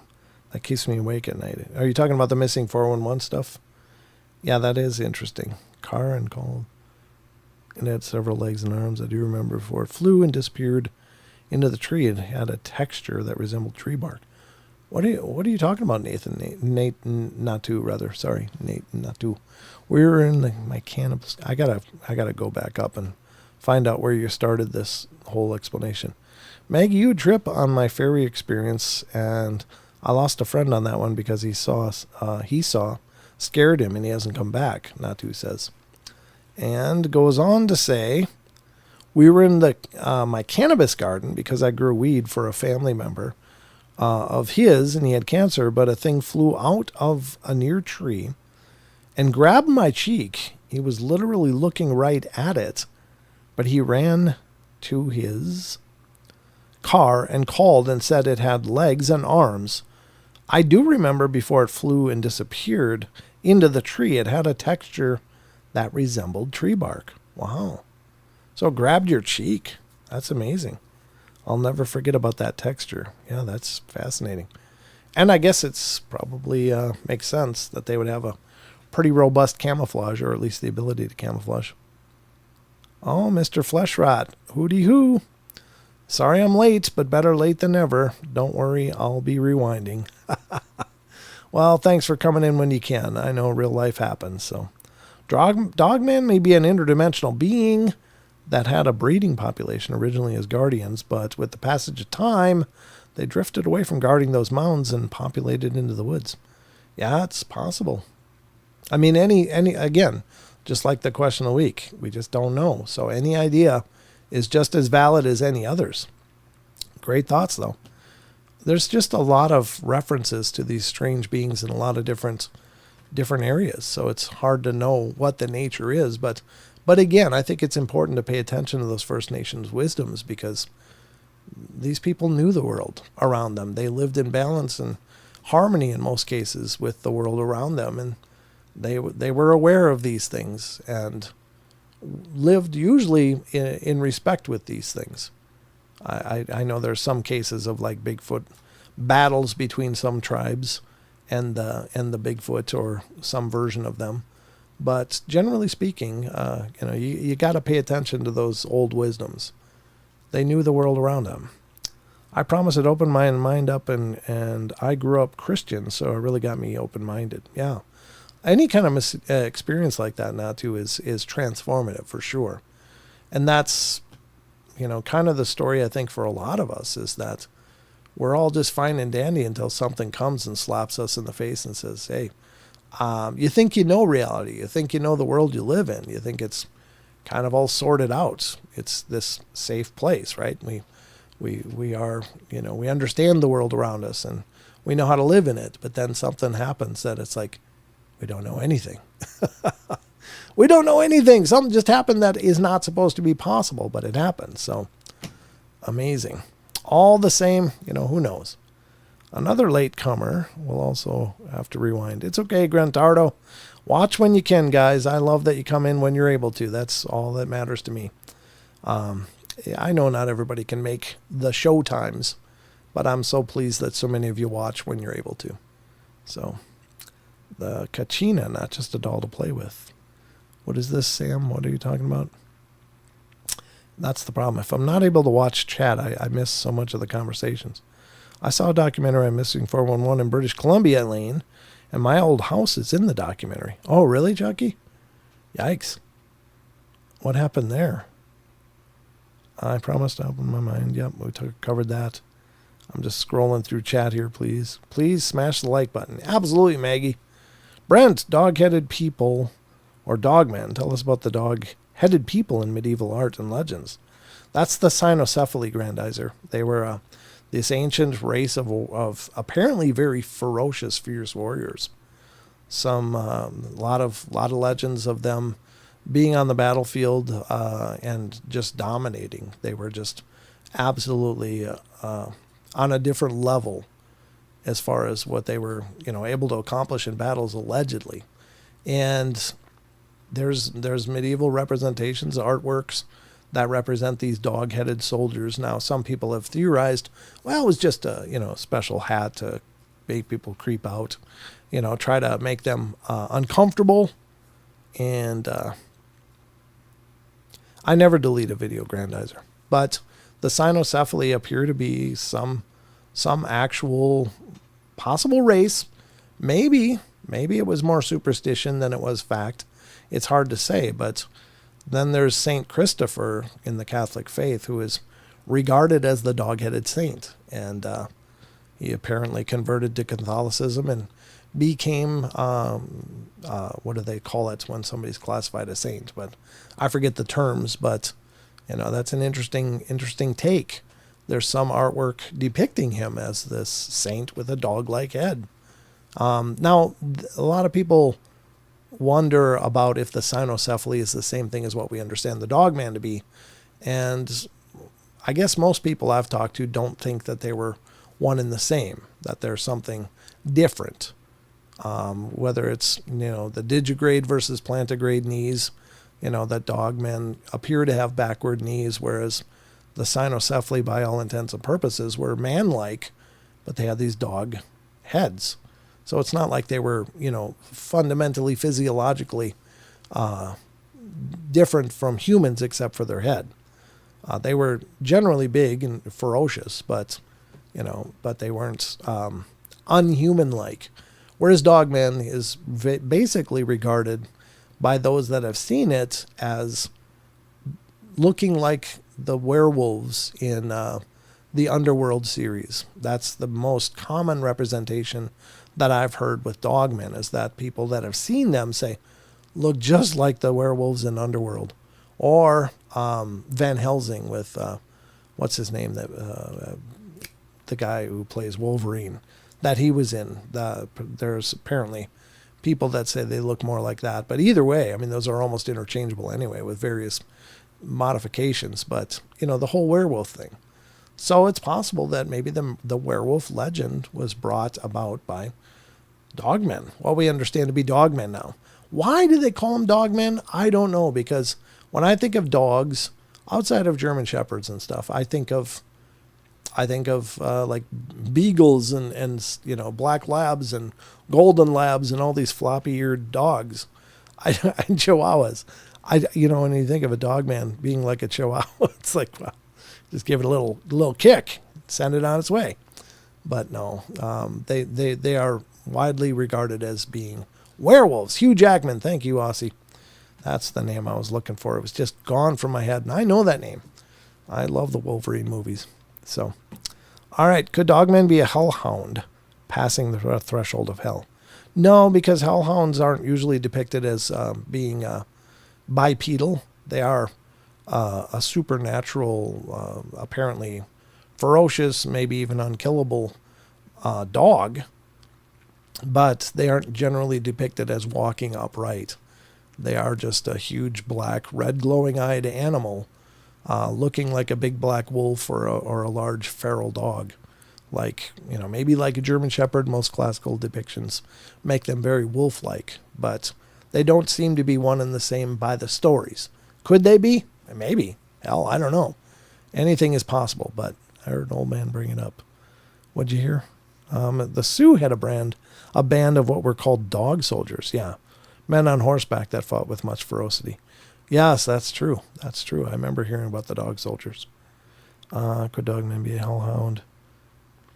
You're on the YouTube as well if you don't have a podcast app.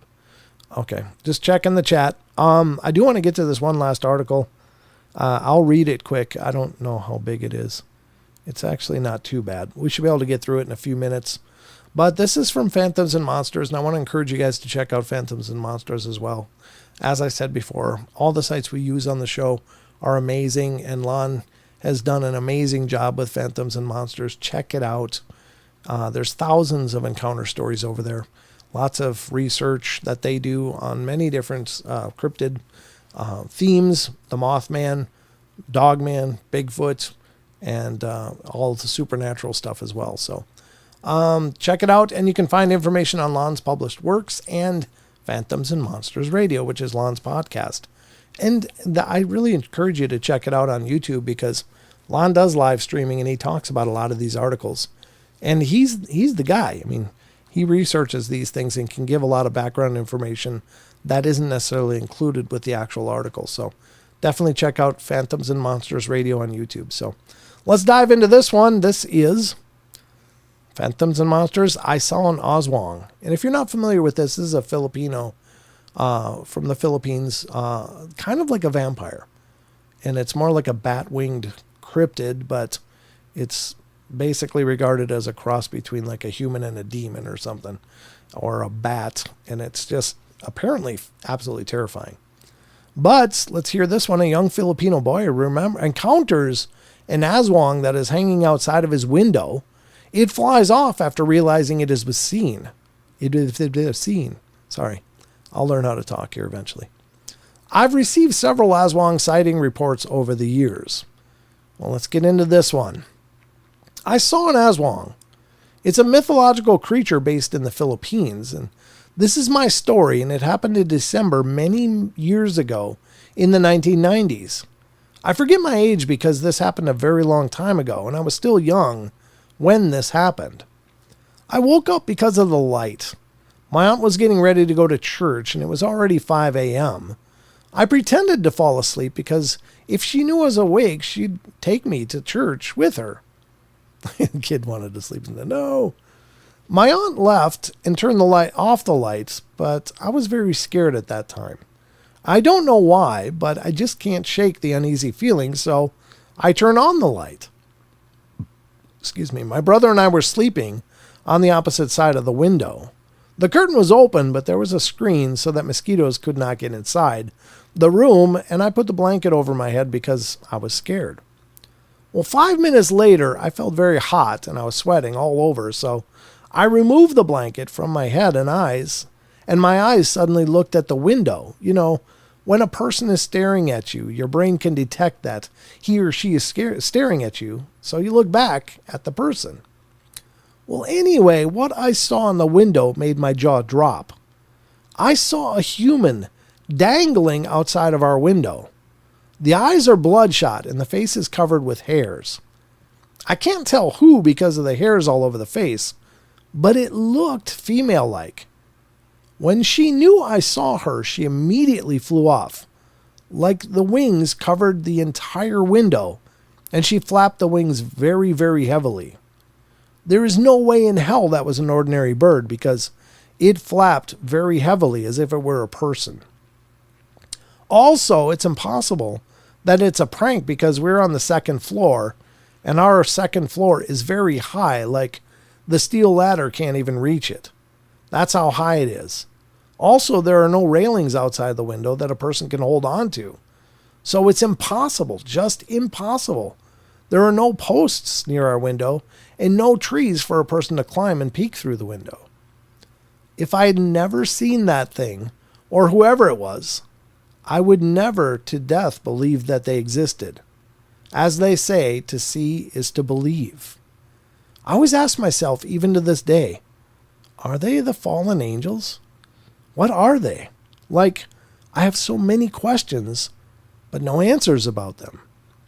Only they can probably answer, or probably most of them do not know their origin, because I heard it's been passed from generation to generation.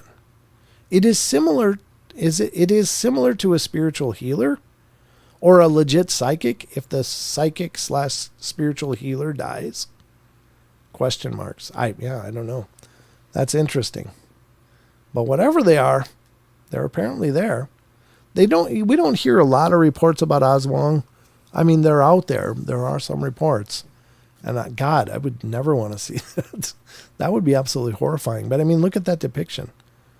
Could you imagine looking out and seeing that? Ugh, that'd be horrible. That's creepy stuff, folks.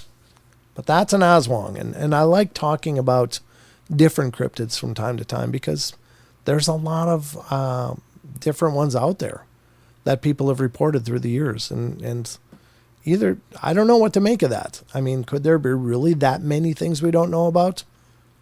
And I guess the answer is yeah. The universe is huge, and we don't know even the most basic nature of a lot of things.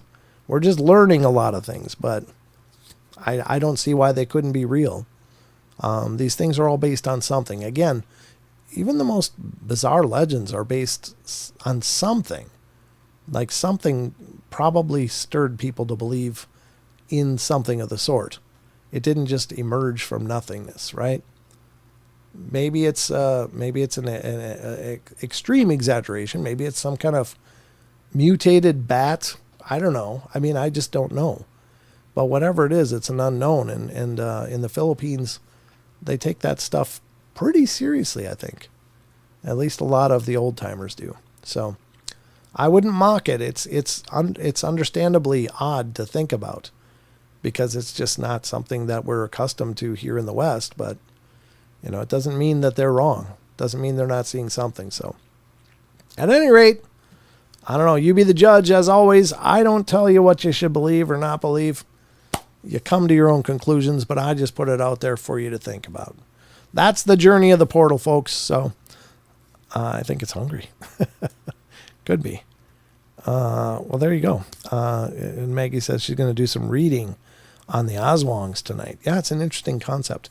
And you're a lot closer to there than I am. So I hope they don't make it to Australia, whatever the Asuang is. I hope they can't fly that far. But creepy stuff, whatever it is. Anyway, think about the fantasy stories.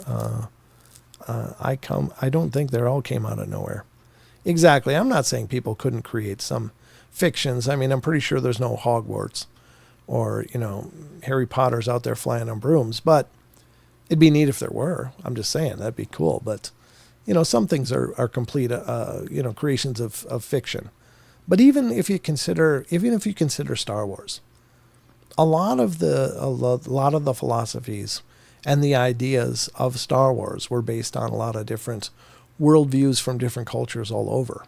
A lot of Eastern religion in there, a lot of Eastern spirituality in the whole Jedi ideas. So it is based on something. It's a refabrication of a lot of ideas into a fictional storyline, but it's still out there. It's still based on something. And I don't mean to imply that everything we cover is based on some absolute truth, but it's based on something. People have seen something or legends of something that get morphed into whatever. I mean, in the Harry Potter stories, like, Pinky Hunks, Grindy Lows, gnomes, ghosts, all of that stuff is from our folklores and from our, paranormal worlds. It wasn't all invented for the Harry Potter world. It's just the Harry Potter world embodies a lot of these ideas. So that's the takeaway, I guess. Maggie says, stellar show. God bless you, Maggie. Thank you so much. I'm glad you guys are here. Good to see you, Barbara. I didn't see you come in again, but it's wonderful to see you. He'll be okay for now. Let's listen to our host, Brent, to help us decompress. Amen, Barbara. It's the heavy world out there. Lunatic Fringe, great show. Love lurking in the shadows. Well, thanks for being there. I appreciate you being out there watching. However, not everybody has to chat. I just love knowing you guys are out there listening. And thank you so much for the love and support. Continue to spread the word about the portal and watch for the new podcast on Monday. It'll be coming out. And remember, that's my interview with Amy Bruni of Kindred Spirits and formerly of Ghost Hunters. So she's a wonderful person. We had a great discussion. She's got a new book coming out, Food to Die For. And it's very interesting. It's a really brilliantly well done book. And it was a lot of fun to have her on the show and to talk. So giving more viewers what they want, more cryptids and monsters. Well, we definitely like the cryptids. We also love the spiritual, the ghosts, the UFOs, all of it here on the portal. But it's wonderful to see you all. Hey, Vince, thanks for coming in, brother. Thank you. I appreciate it. And I hope you all have a great rest of your weekend, whatever you're doing. Take care of each other. Remember, we love you all. Be good, be kind, be nice. Again, take care of each other. Help each other out. Try to find the magic in every day. And remember to laugh as much as you can. And don't get sucked into the emotional whirlwinds out there. There's a lot of it going on. And just try to stay centered. It's a madhouse out there right now. But it takes maybe a lot of love and compassion to turn things around. So just try to stay focused on that, I guess. I don't know. But anyway, you all take care of yourself. I'll see you next Wednesday for the next live show. Watch for the podcast and follow all of the social medias. Go to paranormalportal.net if you want more information about the shows, the social medias, and everything where you can follow. Love to have you there. And I don't know. Always feel free to reach out via email if you got something to share or you want to get in touch with me. paranormalportalradio@gmail.com. And I guess that's all I got for you tonight. So take care, everybody. Be good. And until I see you next time, watch your top knot. That's from Jeremiah Johnson. That's a great movie. All right. We'll see you guys. Take care. Good night.